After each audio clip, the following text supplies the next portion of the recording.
All right, welcome to another T.REX talk. Today we're going to be talking about the author P.J. O'Rourke, who is one of the most influential authors in my life. He's not one of the most influential authors ever, but when I read his books, they had a very definitive way. I think that they really affected the way that I thought about things. And one of the things that I want to try to communicate to you guys is why that was. Although I actually... I had trouble figuring out why he was so influential, because it wasn't like he had a tremendous influence on my actual worldview. I think my worldview was pretty well defined at that point based on a whole bunch of different factors. But and I didn't really exactly learn a whole lot from him about libertarianism. He's known as an extremely influential libertarian and was a research fellow or senior fellow at the Cato Institute, very important for libertarian thought, but more old school libertarian thought, not modern Instagram libertarians. Modern Instagram libertarians are more, anarchical, I think, is probably the way that I would put it. So as we talk about P.J. O'Rourke, I want to explain kind of a little bit where he came from, mostly because he died recently, and so he's been on my mind quite a bit. What his books meant to me, what his books meant to the world in the 20th century, and some of the lessons that we can learn from these. So one of the things that is, I think, really important about P.J. O'Rourke is he didn't start out wanting to be a conservative icon by any means. He actually started out the exact opposite of that. He actually started out as a weird commie peacenik liberal type. He was a draft-dodging, long-haired, drug-using, I forget what all of his adjectives are, but he described himself as this very countercultural hippie loser. As he watched the world around him changing, he kind of grew up a little bit. And you can see that even in his writings. He starts off writing for the National Lampoon. Well, actually, no, he starts off writing for these ridiculous university newspapers. But then eventually he's writing for the National Lampoon, and he's a professional humorist. And then after a while, he's writing for Car and Driver. And then he's writing for like the American Spectator and the Atlantic and bigger and more prestigious newspapers as he becomes more mature in his thinking. But one of the things that I really appreciated about P.J. O'Rourke was he would actually go places and really investigate for himself. He's the kind of journalist that we don't have nowadays, even though he wasn't trying to be a journalist per se. I don't even know how to put it. He wasn't trying to be a serious reporter. He was trying to make people take the world as seriously as he thought it should be taken, which in short was usually not very much. So I have a couple of his books here. So these are just, I'm at the T.REX shop right now. For those of you listening on the Instagram, you can see me live, and I'm sort of taking questions, but not really. For those of you listening to me at home on the podcast, I'm recording everything, but I'm sitting inside of the T.REX development labs, and behind me is the official T.REX supercomputer. And unfortunately, the room is probably not great acoustically, and it probably doesn't sound amazing. But I have a couple of the P.J. O'Rourke books from the T.REX library. We have a little tiny T.REX lending library, and it's got a whole bunch of books in there on defense and some books on politics and the Second Amendment. And then I also threw a couple of P.J. O'Rourke books in there, Give War a Chance and Peace Kills. And there were a couple of other books that I wanted to read from, but I left them at home where I have more of his books. But the best book, I think, that describes P.J. O'Rourke, if you could read one P.J. O'Rourke book, I would pick probably All the Trouble in the World, which is a book that he wrote in the 90s about environmentalism, kind of specifically. But it's more about all of the things that were troubling people in the 90s. So he writes about all the different aspects that the environmentalists were complaining about. He writes about overpopulation, and he writes about climate change, and he writes about plague, and he writes about war. He writes about basically everything that had everybody worried at that time. And it's a fascinating book. In some ways, it's an extremely 90s book because he talks about like Captain Planet and Earth Day and Rio, and the celebrities that show up at these different protests that he attends are just very, very 90s. But on another aspect, the book is pretty timeless because a lot of the stuff that people were complaining about then, they're complaining about now in exactly the same ways. A lot of those celebrities are no longer with us, but the causes are really similar. The complaints, they're really overblown worries and fears about what's going to happen based on capitalism run amok. All of this stuff is really similar. And he goes through all of these different issues by going directly to where they should be the biggest deal or where they are the biggest problem. So, for example, when he talks about overpopulation, he goes to Bangladesh, one of the most densely populated places in the world, and he talks about being in Bangladesh, and he talks about all of these different Malthusian ideas that are out there relating to overpopulation. And then he goes to a small suburb in Fremont, California, which has basically the exact same population density as Bangladesh. And he compares the two, and he talks about the different ideas. And he does this throughout the book, going through all of these different things. When he talks about pollution, he goes to some of the recently abandoned Soviet waste dumps that dotted Ukraine and various other places that are in the news again. And so it's just really interesting to read about these things. But one of the things that I love about that book, one of the reasons that I think P.J. O'Rourke is very helpful, and one of the things that I love about that book specifically, is he is able in that book to do something pretty amazing, which is to get really into the weeds on some of these issues and go like to a specific toxic waste dump in the Ukraine and talk about how the Soviets ran their chemical waste processes, but also be talking in very large, sweeping ways kind of where the environmental movement came from. What is this idea that the earth is our mother, and how did this get into Western thought, and goes all the way back to the Greeks and stuff like that. So the fact that he can do all of that stuff inside of one book while still getting into the weeds and still making it extremely funny is just fantastic. I think that shows a level of, I don't even know the right word for this, but basically ideological fluency. He is so comfortable with all of these ideas and so comfortable with his vocabulary and his way to communicate with readers that he can just do that stuff. He can just say, I'm going to put all this stuff in a book. Sometimes I'm going to talk about the entire history of this movement, and sometimes I'm going to talk about stuff that me and my translator did in a nightclub in Ukraine after we were chased by guard dogs outside of a chemical waste dump. And he makes it work as a book. And then he talks about warfare, and he goes to Haiti and he talks about plague, and he talks about all these stuff, all of these different issues in a very relatable way, looking at it directly with his own eyes, talking directly to people who are experiencing it, and then coming back to Washington, D.C., having a front row seat to these protests where people in the United States that have no idea what's actually going on in these different places are asking for essentially the same policies that brought these things about. And so that is something that he does really well in that book. It's a fantastic introduction to his writing style, and it's one of the best books that he ever wrote. But he also spent a huge amount of time embedded with different troops. Just, they're not called wars because we don't do war anymore, but armed conflicts is what we call them officially. He took part in observing, being a war correspondent in several armed conflicts around the world, usually embedded with American soldiers, but occasionally finding himself in armed conflicts that American soldiers were not involved in. I don't really know the logistics of that. In All the Trouble in the World, he goes to Somalia, and he talks about the American soldiers who were involved in trying to bring food aid to the Somalian peoples. And he also provides in that book one of the best overviews of how Somalia came to be what Somalia is at the current time. And Somalia hasn't changed a whole lot since he wrote that book. Basically, the old tribal stuff that was there before the French came in, before all the colonial stuff, and then the way that all fell apart, he sums that all up perfectly in like a page and a half. It is the best introduction, and yet it has some of the deepest details. So P.J. O'Rourke was a masterful communicator. And the fact that he really wanted to go out and see all this stuff firsthand and wasn't afraid to get into dangerous situations and then wasn't afraid to talk about them afterwards in really clear and blunt ways is kind of fascinating to me. Especially today when we have journalists who sit at home on their computers and they write think pieces about how transphobia is really going to affect the way that the drug trade in Macedonia, blah, blah, blah, blah, blah.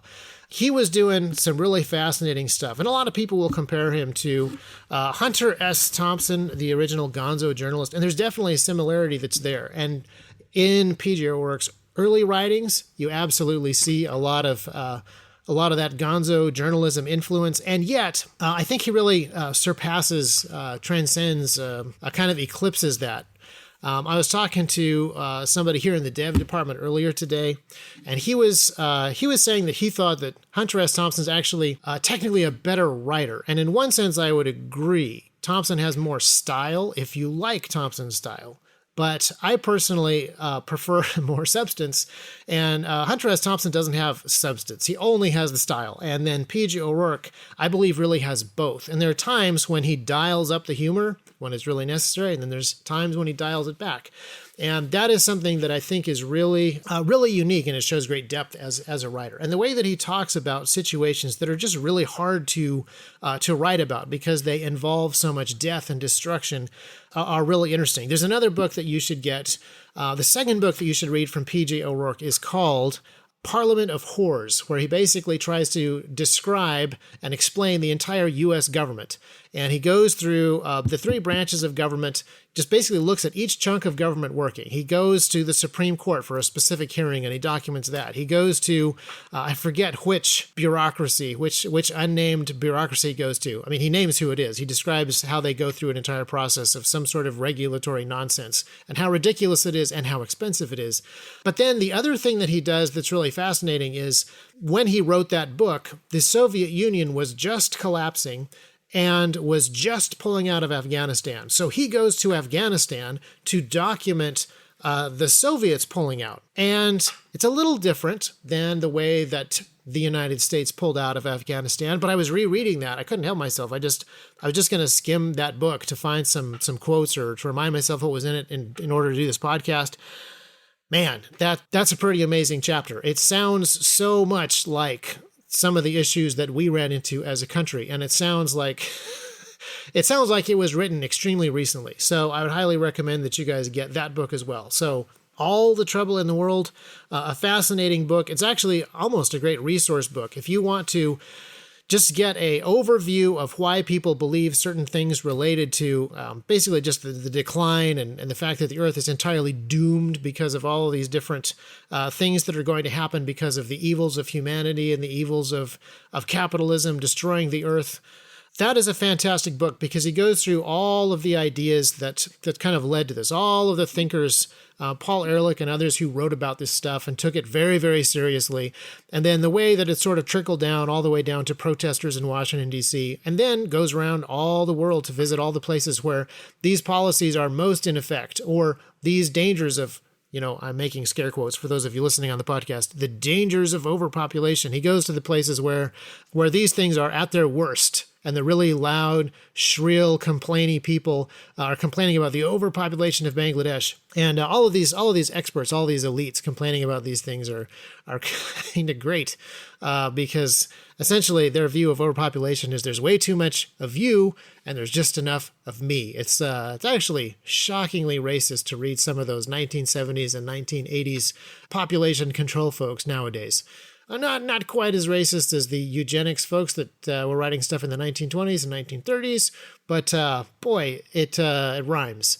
So P.J. O'Rourke covers a lot of that stuff, but then he gets a real boots-on-the-ground view of things, and he makes the whole thing very readable and understandable. And I think that is something that is rare these days. It is rare to see somebody take on a book, and that's it's not even that substantial a book. Well, maybe 400 pages, but it's just extremely readable. He goes to the rainforest. Like, what is it that we're actually conserving here in the rainforest? There's nothing in here but eco-tourists. And he talks about some of the hypocrisy of the eco-tourists. And then he says, how bad can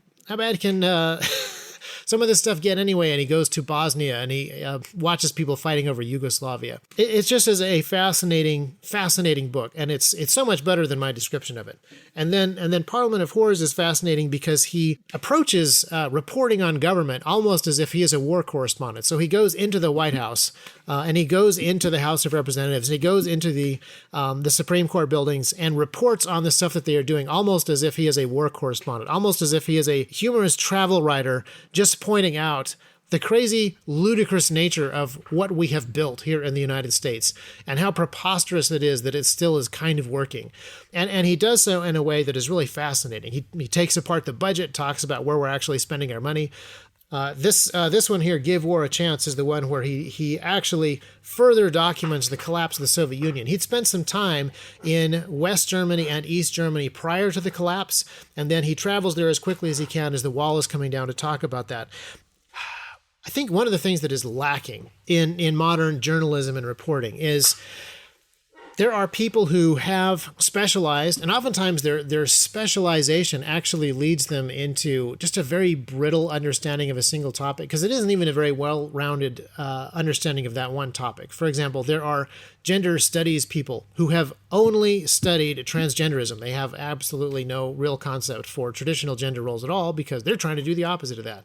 And then they write think pieces for various online news outlets. Again, news kind of in quotes.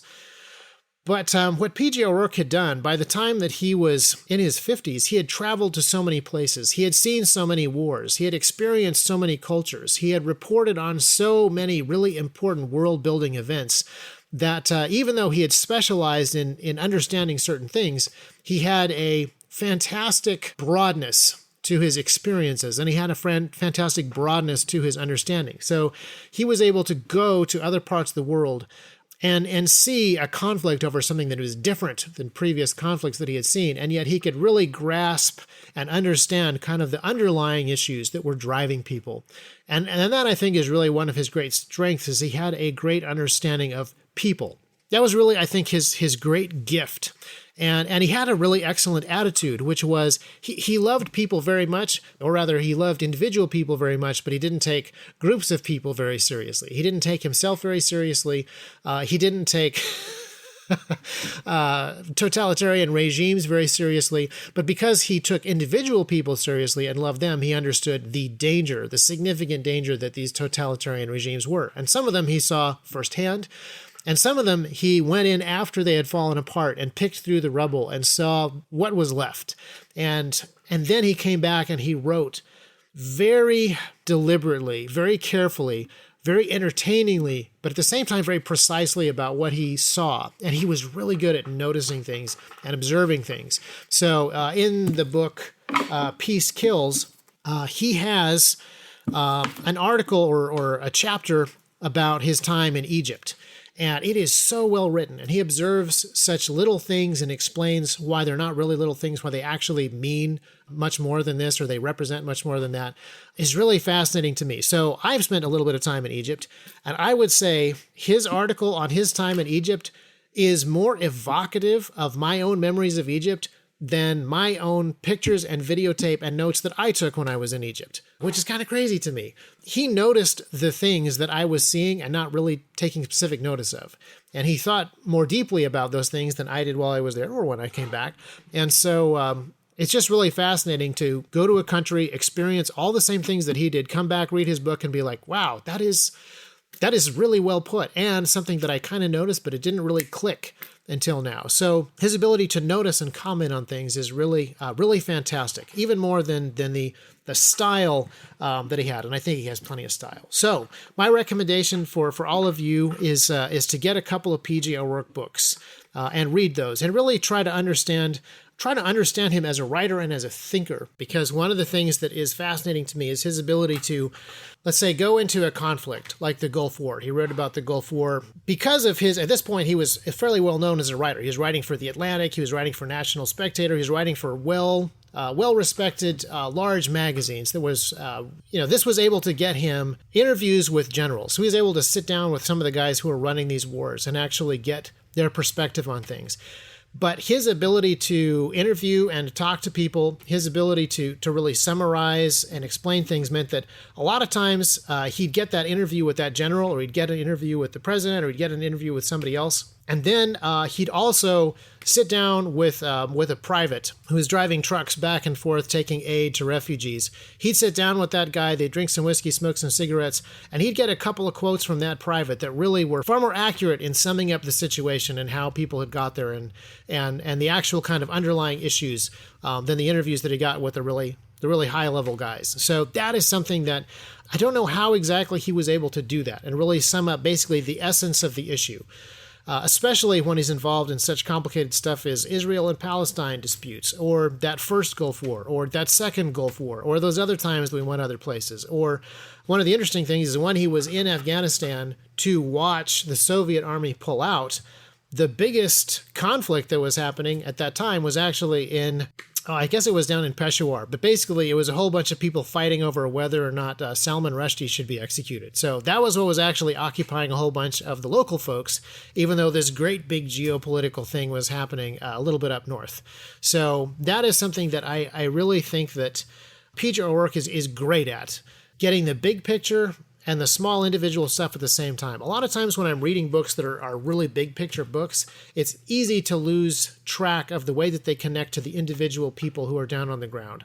And P.J. O'Rourke never really falls into that trap. He is really able to convey both at the same time, which is something that I would like all of us to be able to do. Here at T.REX, we really want to emphasize arming the individual and preparing the individual with equipment, with tools, with information that they can use to help themselves and their families. And yet at the same time, we don't want to lose sight of the fact that we're wanting to do more than that. We would really like for people to understand what's going on at a larger level. We would really like for people to be better equipped to be building civilization and really understand these bigger issues that drive nations and empires, ideologies that are destructive or constructive, and why that is.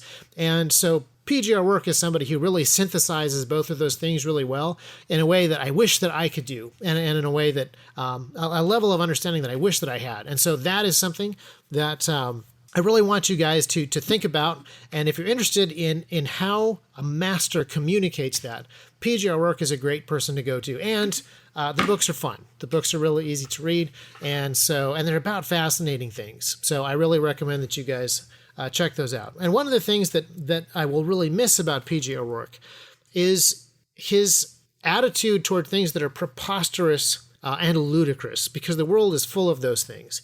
I think he had the right attitude toward it, to where he was, at the same time, highly critical of ludicrous and preposterous ideas that were just bonkers. And he could laugh at those things while simultaneously pointing out the incredible damage that they were actually going to do to people, and why that was not okay. And this kind of approach of both ridiculing things that are genuinely ridiculous and laughing at them because they deserve to be ridiculed, but also pointing out the very real, tangible harm and damage that they're going to cause. He balanced that really well also at the same time.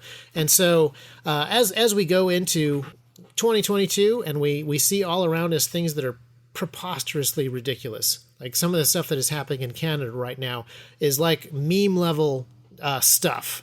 Like what Trudeau is doing, he's making himself a joke. He's like a caricature. He's calling out China and praising the way that their dictatorship allows them to turn their economy on a dime, and what a good thing that is.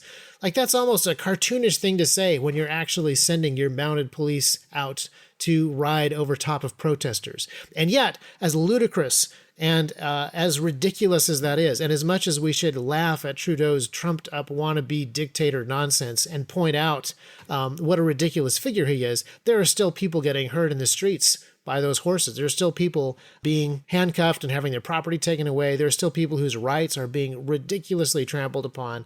And both of these things need to be pointed out. People should point and laugh at the ridiculousness of Trudeau, while at the same time absolutely pointing out the sheer injustice and tyranny that is happening up there. At the same time, I think that P.J. O'Rourke is a good example of how to do that. So I said earlier that he was one of the more influential writers that I have read. Not so much his worldview directly, because I didn't become a libertarian, even though I am a small government guy. But he was very influential in my thinking, I think, in the way that he wanted to address some of these issues, the way that he was able to write books that approached issues both in a large way, in a very big, all-encompassing way, where he really engaged with all of the ideas, but at the same time talked about the effect on the individual. I think that is one of the main takeaways. That's something that I have always really wanted to do, and realize that it is really important to be able to do both of those things. And so that is one of the ways that I think that he was extremely influential. And then also just in the style of his writing. I think that is an extremely important thing, where he was able to both take on these big heady ideas, but do it in a way that made wisdom and knowledge very accessible. They were super easy to read. And if you look at his books, he's got some books, some serious policies books, some serious current affairs book. And if you look at the category, it's always humor. It's just humor. If you go to a bookstore, you find him in the humor section. And it allowed him to kind of fly under the radar a bit. But one of the things that I realized fairly recently, and this was underscored when I read his obituaries. I read a lot of his obituaries because they tended to be very well written. And I think there's a reason for that. The reason for that is that he was a writer's writer. I'm always kind of on the lookout for people who are masters in their field. And they may not be people that the masses really know about. So every journalist knows that P.J. O'Rourke was a world-class, top-level, world-changing journalist.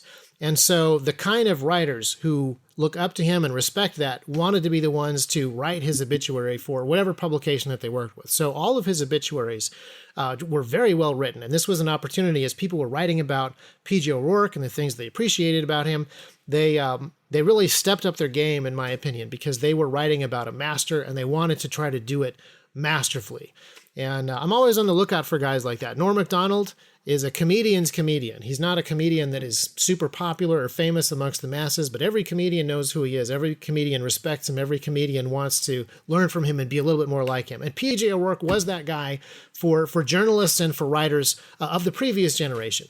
Not so much this generation. Again, this generation, writing BuzzFeed listicles about whatever the modern idea is.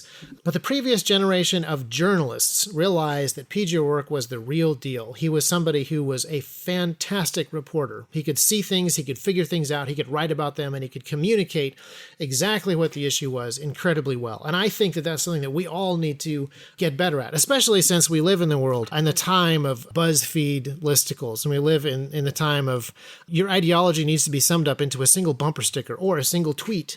But the idea that you would go out and you would look into an issue and write an entire book about it. You would look into an issue by going to Kosovo and spending weeks or months there, sleeping in the mud next to guerrilla warfighters. That kind of journalism, that kind of seeking to understand, that kind of seeking to figure stuff out is something that is really missing today. And that is the sort of thing that I wish there were more of. And since I can't find anybody or think of anybody off the top of my head who's doing that today, we'll just go back to P.J. O'Rourke. So once again, recommend that you read a couple of P.J. O'Rourke books. Don't just take away the funny jokes. Don't just take away an interesting insight into a political or geopolitical situation from the 1990s that he was writing about. Really try to come away with, I would say, an understanding of what made him great as a reporter, as an observer, and as a communicator. Because if you look at the world around us and you look at stuff that is happening in Canada, stuff that's happening in Ukraine, stuff that's happening in the United States, there really needs to be very careful noticing and reporting, and there really needs to be detailed explanations of stuff that is approachable and that is understandable like P.J. O'Rourke did. So whether or not you want to become a journalist, whether you want to be a professional humor columnist, regardless of any of that, I think that it is really important that you read a couple of these books.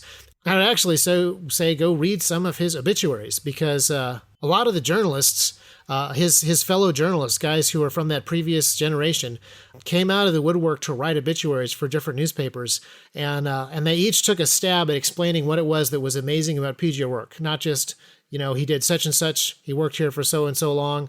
The fact that he actually got such incredibly insightful and touching obituaries written by professional cynics and other reporters who I generally have a pretty low opinion of. That is a pretty amazing testimony in its own right. So I want to just publicly remember him and let you guys know about him. I know that the T.REX Arms crowd is pretty diverse in many ways, but a lot of you are fairly young. So P.J. O'Rourke may not be a writer that you are immediately familiar with.